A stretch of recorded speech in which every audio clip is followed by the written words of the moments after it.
Sir ఈ విషయంలో జరుగుతుంది అందరికీ తెలిసిన విషయమే. దీంట్లో నిన్న సాయంత్రం ఉభయ కుటుంబాల నుంచి కూర్చోవడం జరిగింది ఒక నలుగురు. నిన్న కొన్ని డిమాండ్స్ వాళ్ళు చేశారు వాళ్ళ తరఫున.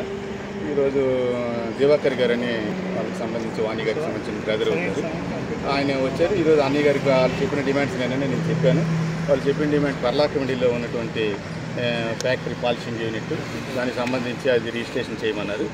దానికి అన్నయ్య గారు ఒప్పుకున్నారు తక్షణమే చేసేయడానికి. దాని మీద ఎటువంటి చిన్న చిన్న లోన్స్ అలాంటివి ఏమైనా క్లియర్ చేసుకుని ఇమీడియట్గా రిజిస్ట్రేషన్ చేయడానికి సిద్ధంగా ఉన్నాం సార్.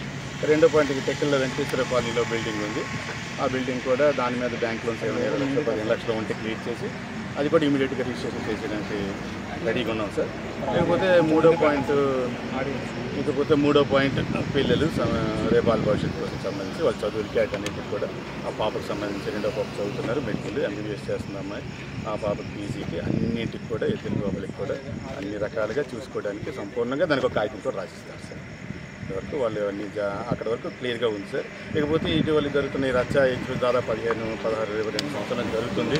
వాణి గారికి శ్రీనివాస్ గారికి మధ్య దీంట్లో మరీ మధ్యకాలంలో వీధిని ఎక్కువ ఇబ్బందికరమైంది కాబట్టి 498 డైవర్స్ పిటిషన్ పడిపోయినాయి కాబట్టి ఈ రెండింటినీ రచ్చ చేయకుండా మ్యూచువల్గా చేసుకుందాం ఒక ఆలోచనతో మా దృష్టి నుంచి అది మేము చెప్పాం సార్. ఒక మ్యూచువల్ కన్సెంట్తో డైవర్స్ వాళ్ళకి తీసుకోవడం మేము చెప్పాం అతను దివాకర్ గారి కాల్పట్టిన విషయం.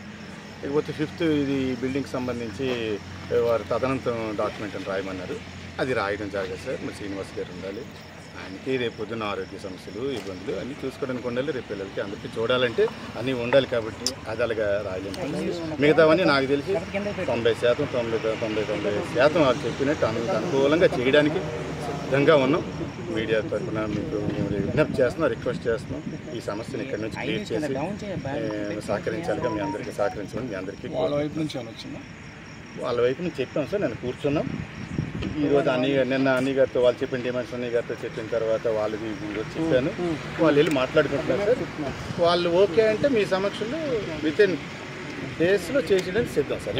ఇమీడియట్గా నేను దగ్గర నుండి చేయించి వెళ్తాను సార్. Thank you sir. వాళ్ళు 5 డిమాండ్స్ పెట్టారు. 5 డిమాండ్స్లో కూడా నేను క్వశ్చన్ క్లియర్గా మీకు వివరించాను. నేను ఇక్కడ ఈ మాట మీదే మేము ఉంటాం సార్. నేను ఆయనతో నిన్న నైట్ అంతా చర్చించాను. నేను రాత్రి 2-3 గంటల వరకు ఇక్కడే ఉదయం 11 గంటలకు వచ్చాను. వాళ్ళు ఆ తరఫున లాయర్ గారు క్యాంటీన్ వెయిట్ చేశాను చాలాసార్లు. మా విషయం చెప్పాను, వాళ్ళు చెప్పాను ఖచ్చితంగా పరిష్కారం అవుతుందని కోరుకుంటున్నాను సార్. నన్ను సహకరించాలి. ఈ సిస్టమ్